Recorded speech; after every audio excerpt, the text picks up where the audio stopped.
from Quite the Thing Media. August 2nd, 2021.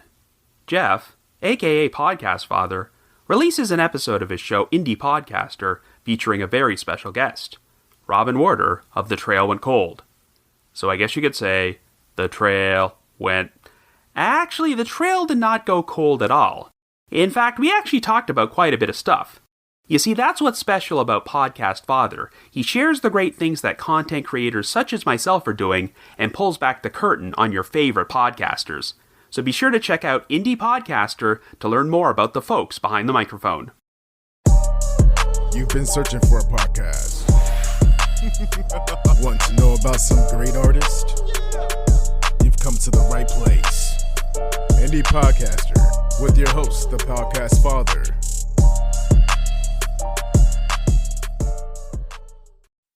Welcome to a brand new month of episodes of Indie Podcaster. I'm your host, Jeff, aka Podcast Father. Leah Jones from She Will Rock You podcast joins me. What's going on, Leah? Hello, everyone listening to this in the future. Do you go by Leia or Leah, preferably? Leah is my legal name, but you would be surprised at the amount of people who say it's Leia, right? And I'm just like, sure. And then they get like offended for me when they find out they get it wrong. And I'm like, no, I really don't mind at this point because I'm a huge Star Wars fan. That's actually where I was going to go. How did you know that, damn it? Give you a minute, though. No one has ever made that joke before. I bet. That was very sarcastic, but yeah. I do love it. It's fun. You're quite the sarcastic person. You and your friend. Anyways, tell us about you and your friend's podcast. I love it. That's what makes our podcast so great. It's fueled by sarcasm. Yeah, our show, we've been interviewed by Podcast Father, so go check that out if you want to learn way more about it. But we are a comedy rock history podcast. We tell each other about artists that were famous before we were born, and we do it in a funny way. But yet in a very educational, informative way. And one of the things that, like we've talked about this, Leah, I absolutely love how it spotlights some great things that women have done in rock and roll history that normally maybe aren't as mainstream as far as being known. Yes, that is one of our favorite things to cover as well. If anyone out there wants an episode to start with our Bonnie Raitt episode because she does not get the credit that she deserves. Did you say Toby Keith? No, I'm just kidding. He will never make an appearance on our show. Sorry. Do you like that one song, How Do You Like Me Now? You know what I'm talking about? Younger me definitely did listen to that because I live in Virginia and that's like our genre of music that we listen to down here. But it's nothing I've listened to by choice after the age of 16. You said West Virginia? No, I'm just kidding. People in Virginia. I found out that people in Virginia absolutely hate if you say they're from West Virginia. Anyway. It works the opposite way too, though. People in West Virginia hate when you think they're from Virginia. One of my best friends is from West Virginia. It's a friendly rivalry. Them dang Virginians. Anyways, we are here today to talk about an interview that I had, I'm going to say a chat that I had with Aaron from Generation Y podcast. Have you listened to them throughout the years? Because they've been around for, almost 10 years. I'm ashamed to admit that I followed them on Spotify, but I don't think I've ever actually listened to an episode until like today. I didn't get to it. I started it and then I had to get distracted, but it's in my queue. I've specifically found an episode on Virginia Beach. So I'm going to listen to it tomorrow. I promise. But I'm really excited because I love a good true crime podcast. And the cool thing about these guys, they have been a really big influence in the true crime podcast. I'm going to say boom because I talked to like some podcasters like Robin Warder or Captain from True Crime Garage. Those people mention these guys at Generation Y podcast. And that really says something to how big of an influence they've had in this game. That's awesome. Love a trailblazing podcast. Well, we know how big true crime is now. Yes. You can't escape it. It's going to follow you everywhere. It's kind of like a weird thing to like call it true crime, right? Because there's a lot of true crime shenanigans that I've been witness to.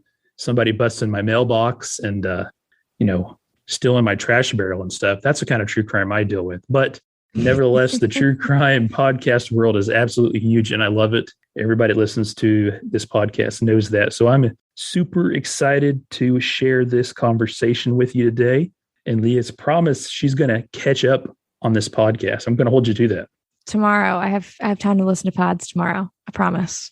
She will rock you tomorrow. Let's go ahead and jump into this conversation. But before we do that, I'm going to take care of a little business. This podcast lives on engagement from you listeners. I absolutely love all of you. And if you aren't already, please do contact me. You can do that on Twitter at podcast_father or by email the podcastfather@gmail.com. Also have a little contact section on my website, podcastfather.com. If you'd be so kind to, you can leave a review on Apple Podcast or whatever podcast platform you listen to your podcast on. This podcast and myself are proud members of Quite the Thing Media. Quite the Thing Media, a community-based podcast network full of all independent content creators. Podcasts that speak to you, so make sure you check it out, quitethethingmedia.com. All the music on this podcast is credited to the independent artist Young Cart, so check it out, youngcartbeats.com.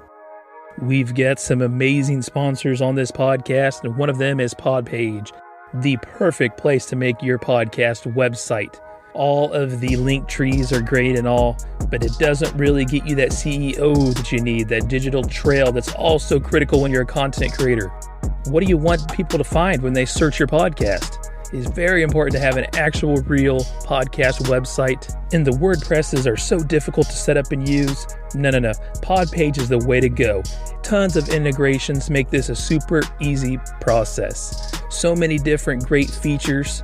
You can range from packages for free clear up to the ones with all the gifts and gadgets that are incredible. But regardless, this is a simple way to make your podcast website.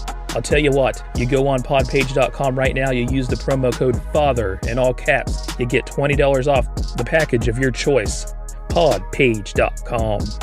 Indie Drop-In is a fantastic thing and a great sponsor of this podcast. Are you a podcaster that has a true crime, paranormal, scary, or even a comedy podcast, and you want to drop it in a legitimate feed and gain new listenership? Man, I tell you what, Indie Drop-In is a great resource for that. You can be featured in an episode. Your product can go out on an established podcast feed with established listeners already. Make sure you get online on indiedropin.com/creators and check it out. All right, now that fun is all over, let's jump into this interview and have a hell of a good time doing it. How cool is this? I've got one of the original true crime guys. Aaron from Generation Y Podcast joins me. How are you, Aaron? I'm doing great. Hopefully you're doing great. Oh, I'm doing all right. It's a Friday here when we're recording this, which is the busiest day at my work. I'm trying to get everything possible done before the weekend hits. Yeah, it's my day off, so it's an excellent day. I got to get into what you're doing. Friday's supposed to be the best day of the week. That's why they call it Friday. Absolutely. I like that.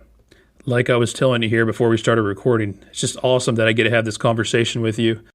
Talking with, several people that have been in the true crime genre and podcasting for a while. Captain, Robin Warder.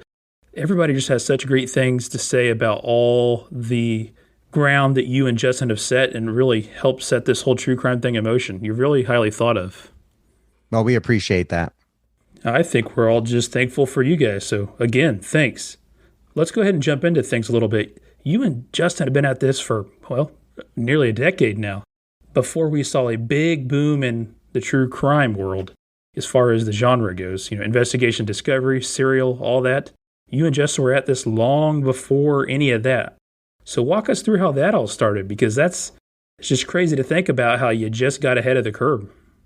Well, I can certainly speak to this. When we first started recording, we wanted to record Justin's story about serving on a jury for a first-degree murder trial here in Kansas City. And that really was the basis for starting the podcast. He wanted to tell people about it. He knew I listened to podcasts. I don't think he had really been into podcasts at that point, maybe dabbled. And and the question came down to, do you want to start a podcast? And he said yes. We had already recorded a couple of music albums in the past, so we were sort of familiar with recording and editing. But man, I'll tell you what, getting into this was a whole different animal. And the thing about it was we weren't sure about even where we belonged. There was no true crime category until just a few years ago, when it came to podcasts anyway. And when we started podcasting, we were covering a variety of topics, not just true crime. And it was because Justin has a lot to say about things that happen in society and about the culture. And so we were kind of just throwing everything in. I've been a longtime true crime fan ever since I watched In Search Of with Leonard Nimoy back in the day and watching Unsolved Mysteries. So that was the basis of everything at that point. But we didn't have any peers. And when you looked around the world of podcasting, there was only one podcast that I could find that covered true crime. And that was Dan Supansky's True Murder. And he interviews authors. So then there we were covering cases and stuff. And, you know, I'd say about 30 episodes in, we were solidly covering true crime because, for the most part, because that's what people wanted to hear. They would send us feedback and say, well, I kind of disagree with this point you made, but on the other hand, I loved hearing about a true crime case, you know, in my ears while I worked.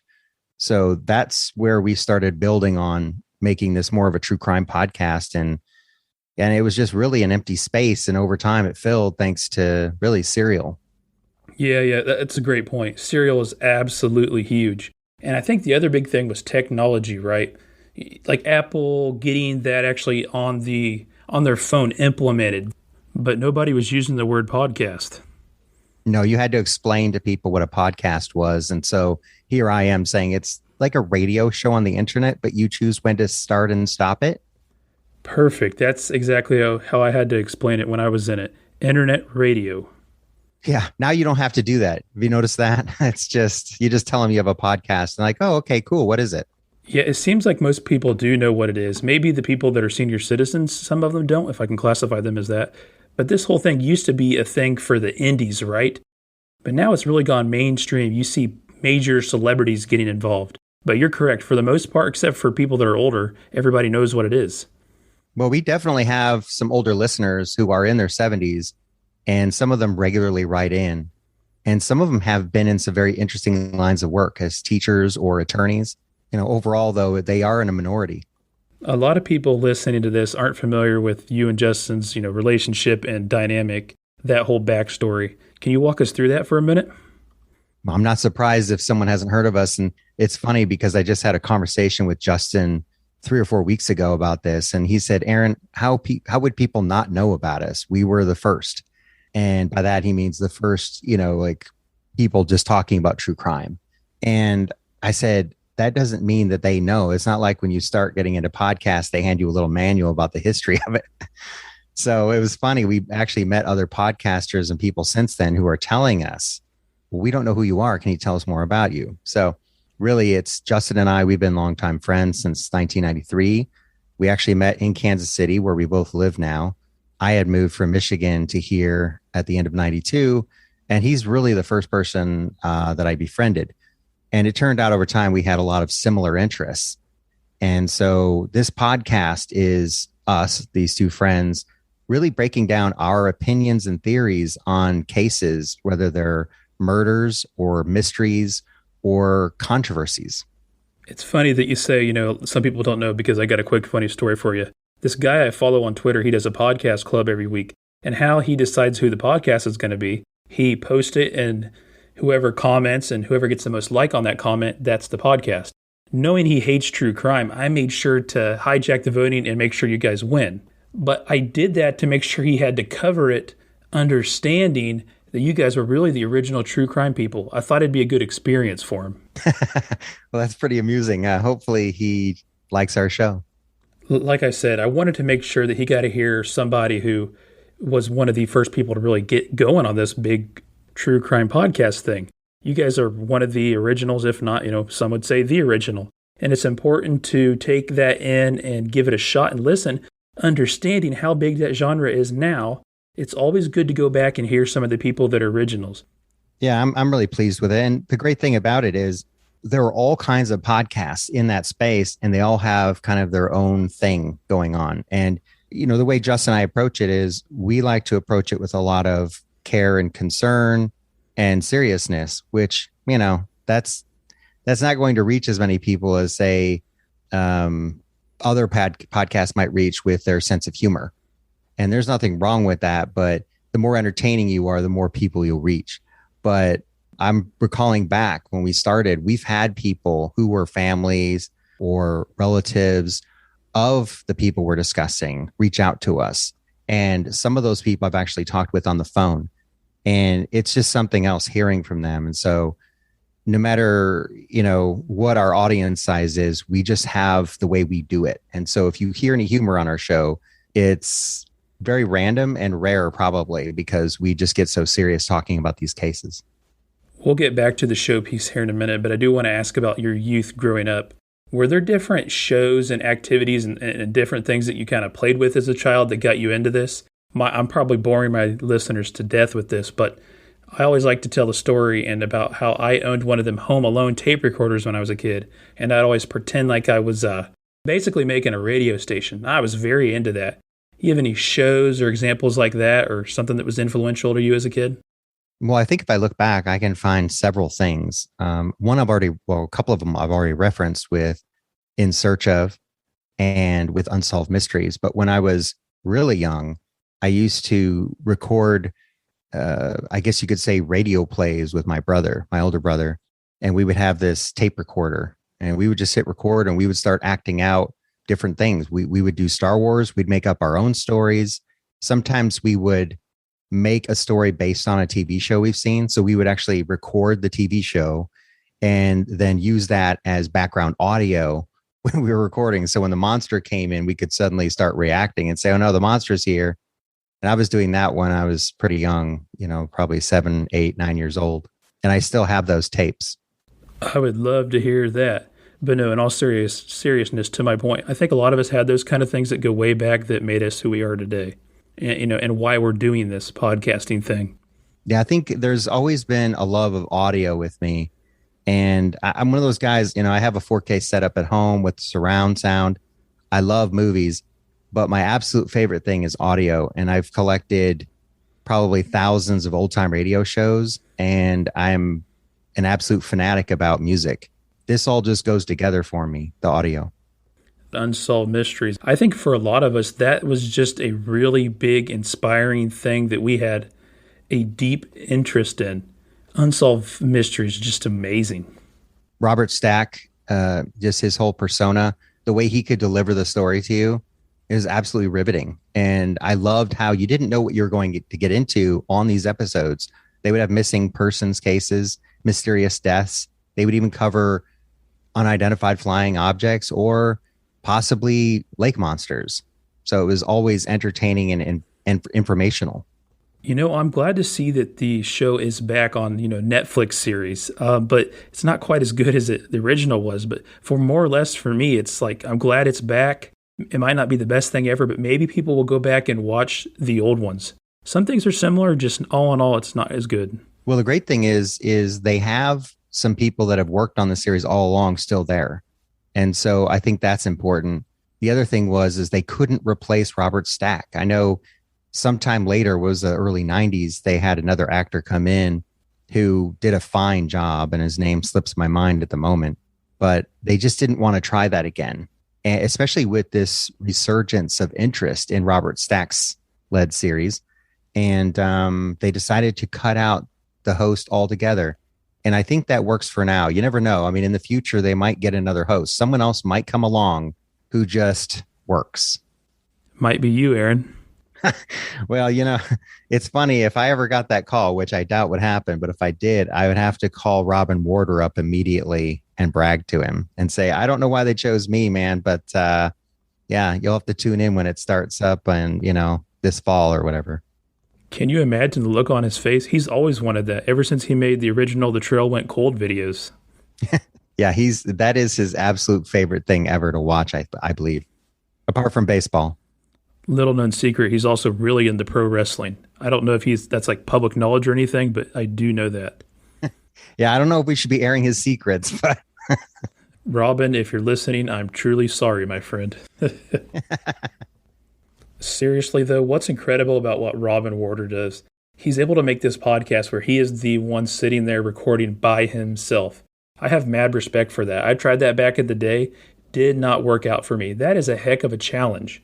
So kind of segueing, you and Aaron have this great dynamic and relationship that you can really tell while you're listening to your show. You each kind of play your own roles on the show, and they're both significant parts that make the podcast what it is, a damn good podcast. Can you explain those dynamics you guys have a little bit? Well, it just depends on if you're talking about the actual recording or the other side of it. When it comes to recording, we actually don't really know what we're doing when we start. And what I mean by that is all we know is Justin will sort of introduce the case, and then I will set up the scenario, and we'll go from there. We don't know which one of us will do more talking because that usually ends up happening. But there's this sense of... What I'm referring to more or less is personality-wise. Can you explain the difference there? I would say Justin is more boisterous, and so he will vary in his tone, or his personality will even like rise and fall as he talks about the case. Sometimes he'll start to sound kind of somber. Other times he'll start getting kind of loud and animated. I'm generally the same tone throughout. Well, in my opinion, that's what makes it work. You really do have to have a little bit of both to put it all together. And that's really a benefit to the show, because I know I've done a series where I'm the only host, but there's something about having Justin there where we can talk to each other. And the fact that most of the time we don't even know what our opinions are going into a case, it's interesting to see how we react to one another when we start talking about those opinions. You said the other side, and the other side can vary. By the other side, we mean behind the scenes stuff. Can you explain what you're going to with that one? Well, right. And so we both have research, and we read over that research, and we use it as we go along because, back in the day, and we've now had episodes 1 through 88 are pulled from our feed, and we've had people asking about them, but those are episodes where we didn't have research right next to us. We would have notes that were in a notebook, but we didn't have that research right there to make sure that we got a date right or a city right. So as we were going along, we'd have these little things, and things will always happen no matter what you do. But the preparation that we have these days is a lot better than we had back then. So no matter how well researched we were, nowadays we try to stay on point, and we're able to do that much more efficiently than we did back in the day. So really this comes down to we both prepare, we show up, we start talking, and eventually, we do give to the other side. So Justin might be talking for a bit, and then he'll either defer to me or he'll stop speaking so I can jump in.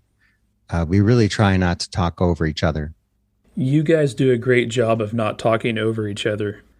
Talking about the research part, going back to 2005 when my friend and I had our first podcast, we were doing something similar to what you're doing, but at a much more like regional, local level to where we lived. But back then, it was really hard to find information on the internet. Over 10 years in after the big internet boom and everything, but the database just wasn't nearly the same as it is today, back in 2005. Now, you guys are going back 10 years. There's still been a big difference since the internet came out.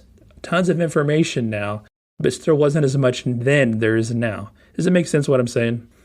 Oh, it's totally clear to me. I mean, as you look nowadays, you can even join newspapers.com or something. They're not a sponsor. And you can look all the way back to dates long, long, long ago. And I think it's amazing because now you and I or anyone else, we can connect to the past in a way that people couldn't before.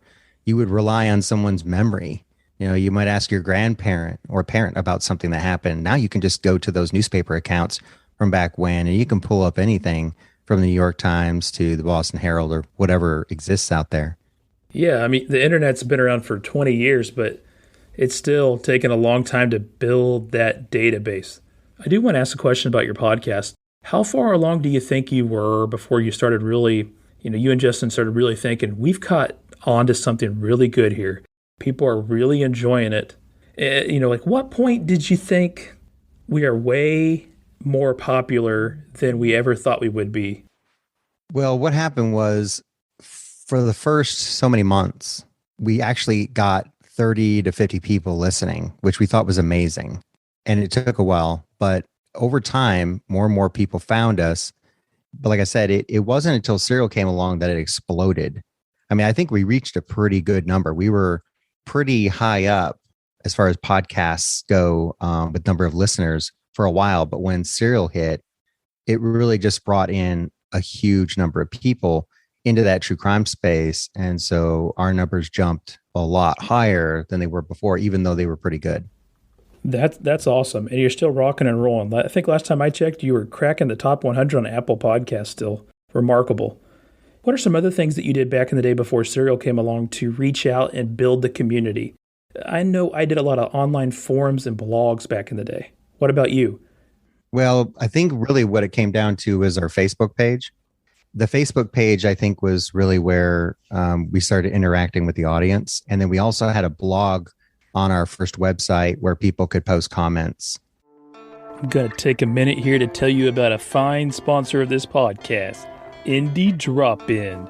If you're a true crime, paranormal, scary, or comedy podcaster looking to find new listeners, consider submitting an episode to be featured on Indie Drop-In shows. If your episode meets some minimum requirements, Indie Drop-In will play your episode to real listeners. The best part is, the listeners like your show, Indie Drop-In provides easy links for them to subscribe. It's 100% free. You get to drop your feed into a established feed that already has actual real listeners. This is great, guys. This is an amazing way to grow your audience. These listeners are already there. They listen to your episode on Indie Drop-In feed. They will go over and find your podcast and become a subscriber and love it. Greg, the creator of Indie Drop-In, just absolutely loves being involved in the independent podcast community. He is a great podcast mind. Make sure you give him a follow on Twitter at Indie Drop-In. But more importantly, go to indiedropin.com/creators. Get the submission going and submit an episode of your podcast into the Indie Drop-In feed. Hurry now. Get to it. Yeah, we kind of did a similar thing with MySpace, so that's a pretty good comparison with the Facebook, which is really similar to blogs and forums, so I mean, it makes sense. What are some other things that you guys did back then? Because there weren't exactly a bunch of how-to guru podcasting specialists out there sharing information on how to connect to audiences, how to build communities. You see a whole lot of stuff like that today. Not so much back then. Yeah, it's really tricky because there's so much to know. And I feel like these days, if you start a podcast, you can actually see better what you need to be doing. If you're one of the pioneers like we were, you didn't have a roadmap. Do you know what I mean? Like no one came along and said, here are all the things you should consider when you're doing this. You say pioneer, I say OG, which sounds pretty damn cool, right? But you're right, though. It really does work both ways. But I do think these days it's much harder in the true crime space to break through. A lot of the true crime podcasts that we see that are breaking through and doing great have figured out how to become and are very niche. And I'll give you an example. Brett and Alice from the Prosecutors Pod, obviously very niche, both real life prosecutors. Their podcast is doing great, and I love both of them and the podcast, but niche seems to be key in the true crime space. Well, the downside to starting today is I think it's even more difficult to break through, although some are doing it. I have listened to an episode of the Prosecutors Pod, and they do a great job. That's a really good podcast. But when you start today, I think you have a better idea about all the things you should consider when you're doing this. So that comes with, say, social media, the interaction with the listeners, how regularly you post. There is so much you can know today that, Justin and I, we didn't know back in the day. We were just sort of feeling around the dark. So even though we might be considered OGs, we were starting at a time where it was almost like we were using, bone clubs, and flint arrows, because they just, the knowledge wasn't there at the time. So, and that's what I had told people for years when they would write in and say, we want to start a podcast. I would say, here's what you should know. And I would tell them about the equipment they needed, et cetera, and even give them the options, because not everybody wants to use a handheld recorder or an XLR mic, what have you. But nowadays, it's really easy just to get started. there are so many guides available and so many people who have already done it that can help you. So there are benefits to starting now. It's just, I think it was easier to break through if you started between when we started in 2012 and 2015. 100% agree with you, Aaron. Starting a podcast today is very easy. There's platforms that actually, their whole advertising campaign is how easy it is. But going back to the niche thing, I think the niche thing is what sets the rest apart, though, because there are so many. Right. And part of the niche thing, too, is finding your own voice. So we're good friends with the True Crime Garage guys, and we respect the heck out of them, but they have their own style. Do you know what I mean? And the only way you get to that style is you kind of have to really embrace who you are as people. And that's one thing that was difficult when we started. We would sort of let our personalities out, but we'd get a lot of criticism. Like, why are you guys saying this? And why is Justin laughing after he said that? But I think nowadays the audience has grown in understanding that these are personalities and that they are trying to tell you a story and talk about things. And so there's a lot more understanding these days. But back then, that was our early onslaught of feedback, was either, oh my God, this show is amazing, or why do you guys say this and why do you guys do that? Because it was new. I agree with you on the True Crime Garage thing. I'm a massive fan. Speaking with Captain, he has a lot of respect for you too. But with Captain, I don't think people give him near enough respect. I don't know. Maybe it's because I've spent a lot of time around him, but that's a guy with a lot of skill and talent. And I don't know if that always comes through, but for anyone who has spent time with him in person, you'll know he's a lot more complicated than the color commentary guy you might hear on his show. He's very knowledgeable about cases. He's very respectful when he debates cases, and he's a heck of a musician. He's a great musician. Absolutely. Their personalities are huge and great, and they play a big part of the podcast. But what goes unknown is how much work he puts into the music and editing and all that. It's such a huge part of that podcast. Yeah, there's a lot that goes into it. And everybody's got to find their own style. So for Justin and I, there's a certain thing that we've always tried to do, which was we try to keep our format to about under an hour. We will go over that at times, but we try to keep it under an hour because we don't want to get away from the core things that make up that case that we're discussing. So hopefully when people listen, they can remember the details we've given them and they can discuss it later. Deep dives are incredible. I have another show that I do, Framed, an investigative story. You know, each season is 10 episodes, and that's a real deep dive that Jake and I take on those cases. It's interesting that you bring up the length, because a lot of people that are just getting into podcasting, when they reach out to me, they ask me that, how long should my podcast be? That seems to be a big thing. But I'm thinking if I did a true crime podcast, it would be way too long. I would go down way too many rabbit holes. Do you have a length preference for a podcast you're listening to? Well, as far as rabbit holes, that's another thing we encourage our listeners to do is, you've heard the case from us, now go read up on it. Start looking into it. Because sometimes we might not find one detail as important as they do. And so they can start looking up information on that and see if it leads them anywhere. And then, of course, we can hear from them later if they've discovered something they think we should have gone into more detail with. But as far as what I listen to, I was listening to podcasts a lot when we started doing this show, but I was listening to science podcasts.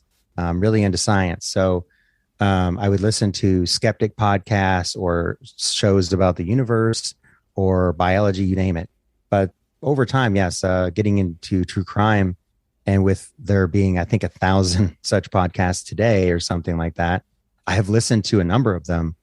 And so I think I prefer shows that are about an hour, but it doesn't mean I wouldn't listen to something longer or shorter. I mean, Criminal often puts out shows that are 24, 30 minutes.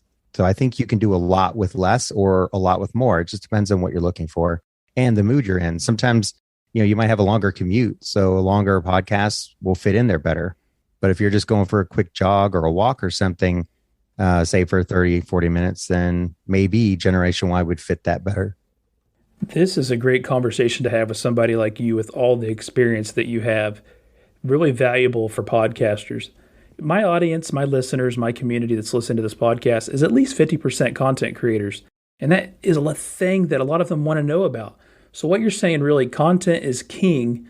The length will match up to the circumstance or whatever people are looking for. different day brings different things upon in our life. Could mean a different length of podcasts. Simple terms, you could be in the mood for something else depending on what you got going on that day.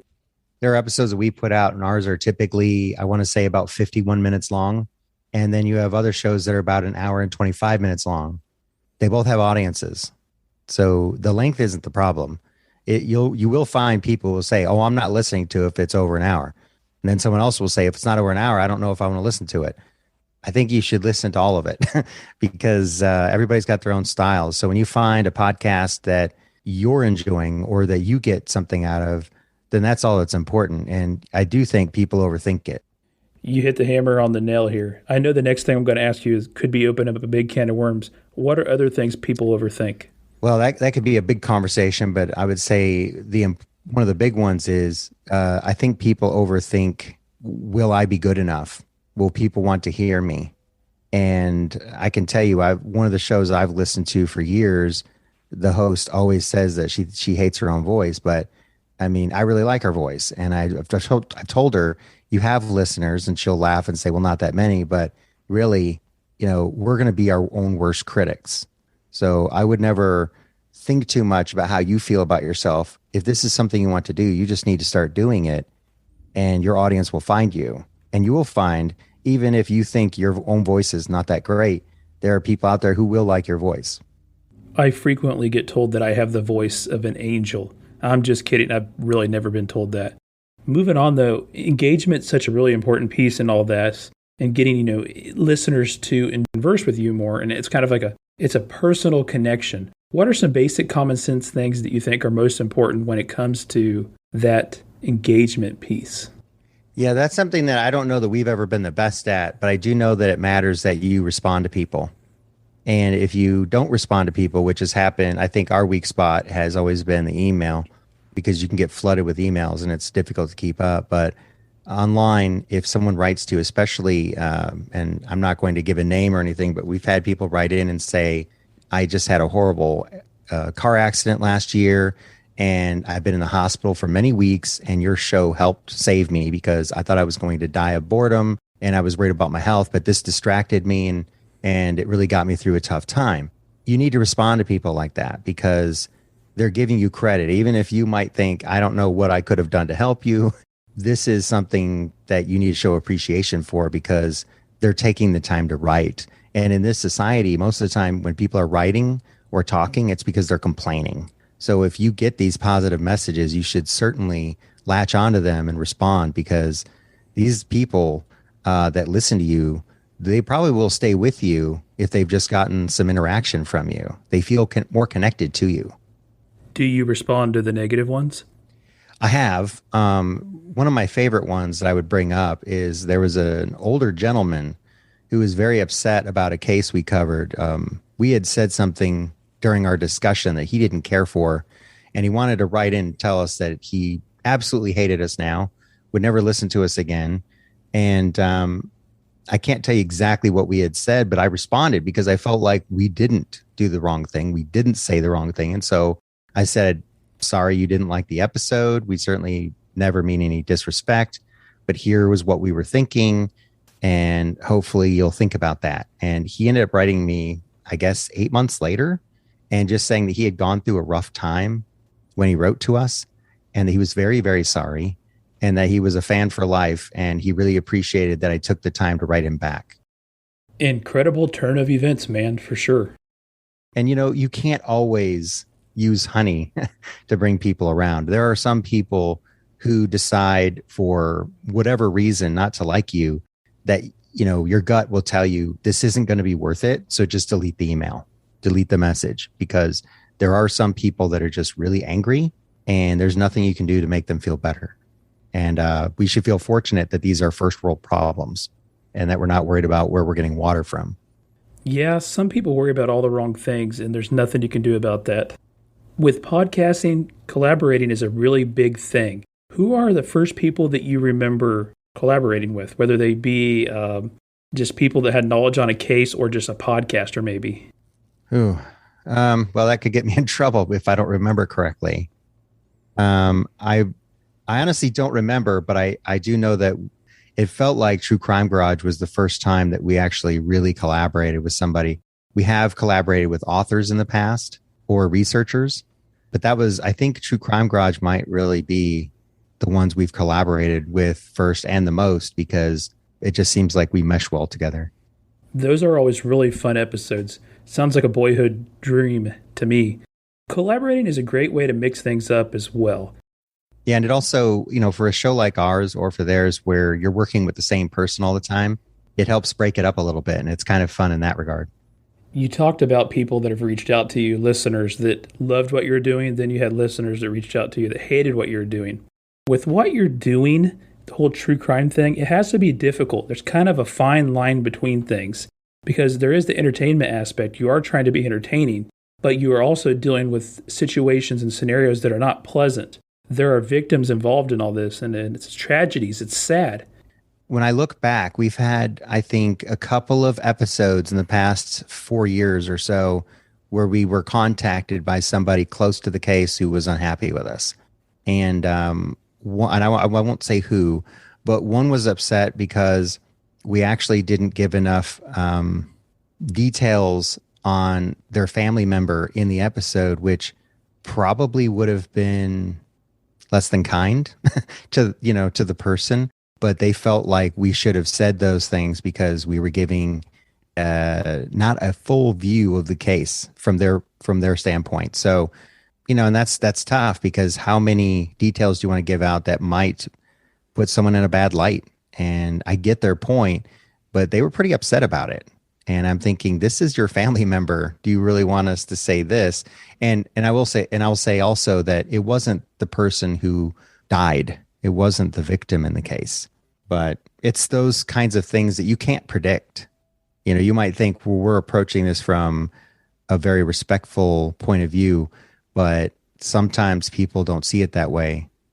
You're also coming about it from a research standpoint. And I like to always ask true crime podcasters, how much time do you spend a week on the research? And is it challenging in the aspect of always doing the research on such violent things? That could probably get to you too and take control of you if you weren't careful.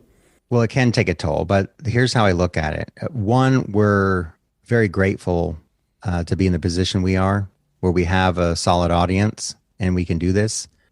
So that's got to be foremost and in our minds, because whenever you go to meet people or you're answering emails or messages or interacting with people at a meetup or a convention, that should be the first thought. Should be, I am grateful. I am lucky to be here. So that's something that should carry you through that conversation, that reply, because the minute you start saying, well, I'm overworked or I'm run down, well, you're not going to be able to have a good interaction. I mean, how many times have you heard from someone who met maybe a music idol and were less than pleased with the interaction that they had? I can think of that. I remember meeting, I'm probably the biggest fan of this band, but Skinny Puppy, I've met both guys from the band, Ogre and Kevin Key, at different times.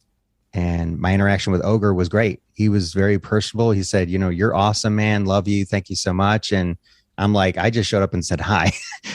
And then I met Kevin Key and he acted like he didn't really want to talk to me. But, especially after doing this show, I realize how people can not be at their best all the time. So it's really important for creators to understand that your interaction can carry far into the future, far down the road. Yeah, just be grateful you have people that love what you do and try to be at your best for them.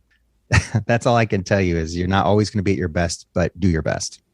That's great advice that I like to share as well. It doesn't matter if you have 100,000 people listening, 100 people listening, or 10 people listening. They do have value. Yeah, and then the way I'd say to that is everyone deserves that. Whether it's your 10 listeners, 1,000 listeners, 200,000 listeners, whatever, they all deserve the respect and the appreciation. You're referencing meeting up. Reminds me of CrimeCon. How early did you guys get in on the whole CrimeCon thing? Seems like a pretty cool place to be. We were actually the first podcast to sign on with CrimeCon, which is pretty sweet. Somehow I figured that. So CrimeCon is great. It's, we've had, I can't tell you how many offers over the years to be a part of something. And CrimeCon is definitely at the top of that list if anybody asks me what opportunities sound like they were going to work, which ones didn't work, etc. I knew from the beginning that CrimeCon was going to work. Thought it was a great idea. Having spoken with the people that were behind the scenes on it, you could just tell that if they didn't already have it all figured out, they were well on their way. And having participated in every crime con since it started, I can tell you they're doing a heck of a job. It's an event you should certainly be a part of if you can get to one. I would love to be able to go to one of those one day. It seems like a pretty cool experience because podcast wise, we always hear all these true crime podcasters' voices. It'd be awesome to be there and actually get to be able to see their faces. On top of that, you get to talk to a bunch of true crime fanatics and the fans, television world, podcasting world, and everything. Sounds like it'd just be a hell of an experience. Well, just meeting everybody up there is great. And whether that's just someone who said, oh, I've listened to you guys for years, or I just started listening, or I'm going to check you out. I'm going to download your show, whatever it is, or just even meeting the personalities you might see on TV. There are so many out there that, if you stop and think about it, all these people that you've seen or you've heard, many of them go to conventions. And I know ID has their own conventions. There's Crime Con. Yeah, I've always had a great time. And it seems like most everyone puts on a happy face and they're just pleased as punch to be there. And, the conversations you get into, sometimes people want to talk about the crimes. Sometimes they just want to talk about food or music. I know there's a couple obvious ones, but do you have a go-to television channel or show for true crime? Well, I think between Investigation, Discovery, and Oxygen, you probably don't need much else. Although I know HLN shows reruns of Forensic Files, which is fantastic. Yeah, Forensic Files is one of them. I'm glad you brought up Forensic Files. I love Forensic Files. Good old school approach of a show. And that was a shorter format too.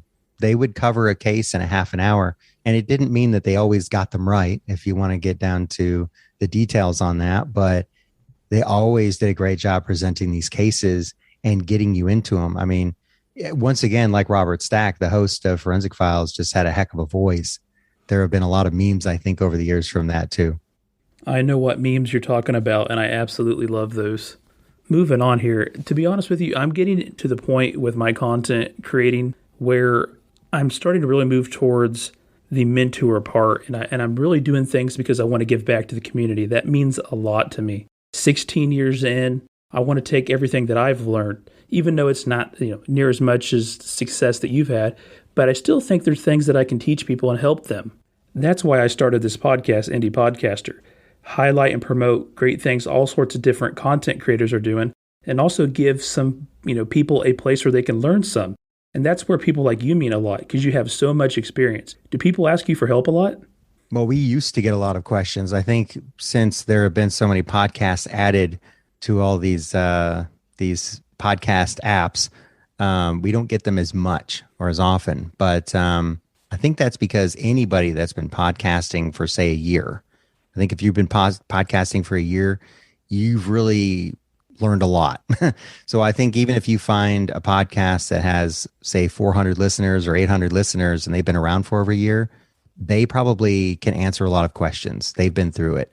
And it's hard to stay in this space because it takes a lot of work. I'm sure some people can do a lot less and put out more. But I think generally speaking, most people have to do a lot of work to keep their podcast going. So there should be that respect there for them just for hanging in there. And also if they're enjoying it. I've had podcasters tell me that they don't have a very big audience, but they have a small and passionate one, and that makes it worth their while. So it's like anything else. If you're doing something that makes you feel good or you feel is doing better for your life, that's what you need to be doing, because so many people go through life and don't find what makes them happy. It's kind of like that self-feedback. What are you doing for yourself? And this whole question, Justin and I have found that doing the podcast, it has enriched our lives. So I think you have to stick with it if you're getting something out of it. If you're trying it and it's just too much work and you aren't feeling positive, you aren't happy when people want to ask you questions, then maybe you shouldn't be doing it. I'm going to reference Father Time here when I ask you this question. You're 10 years in, Aaron. How much longer do you got? 10, 20, 30 more years? Are you and Justin going to be those old guys doing the podcast on the porch in your 70s or what? What do you think? I don't know, because I still have a day job. So working my day job and I work for Ford Motor Company, I do that and I do the podcast. So it's a very busy situation I'm in, and I'm planning not to work the day job for too much longer. So we'll see. But I feel like this is something I still get a lot of enjoyment out of. I love the community, whether it's people who tune in and listen or a lot of the other podcasters. We already mentioned some of them, but just, and that's another thing. I've met so many people I can just message, if I have a question, or I can check and see how they're doing. One is Charlie from Crime Lines. I could just text her. She lives in the same city we do. We've actually met her for lunch a couple of times, and done a live event in 2020 with her. So just meeting the other podcasters and the people who listen, it's just, it's a heck of a community. And when you find your people like that, it makes it that much easier to keep going. So if I had to put a number on it, it would be infinity right now. But obviously I won't live forever. So we'll see what happens down the road. But I think we could do another 10 years easy. I understand what you're saying completely, because I feel that way with that the indie podcast community that I'm involved in. Very close-knit community, makes you really want to make sure you're giving back what you know, really to not only improve yourself, but more importantly, improve those other individuals in the community. Yes, and that's you've brought up a number of times, the community that connects people in ways that you wouldn't even see before you got into this. And so, like, you're meeting people all the time and you're making these connections, and you just never know where it'll take you. And you never know who's listening either. You really don't. That's right. Yeah, you never know. Sometimes there'll be someone who you've known about, but you didn't think they were aware of you because you might think that they're bigger, more popular, etc. But then, you find out that this person who has their own cooking show or as a comedian is listening to you. And that's kind of surprising. I've only told you this like 100 times, man. I'm probably getting on your damn nerves, but I really appreciate everything you do, you and Justin both have done, and the content you create, and just how you've really established something great that's inspired a lot of people to start doing this.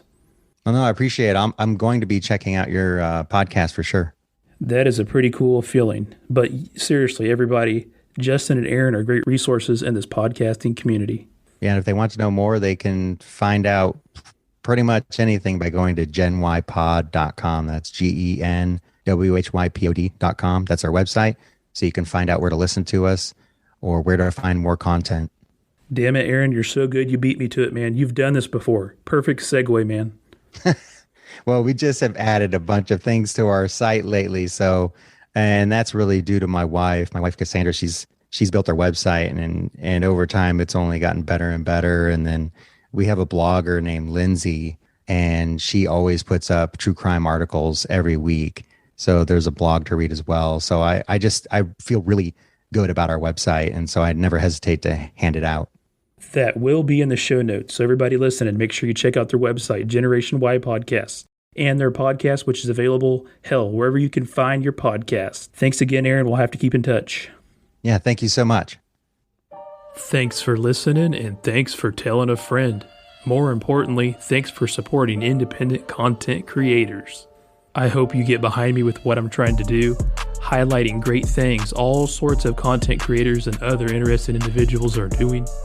Join me on the next episode as I continue my journey as the indie podcaster.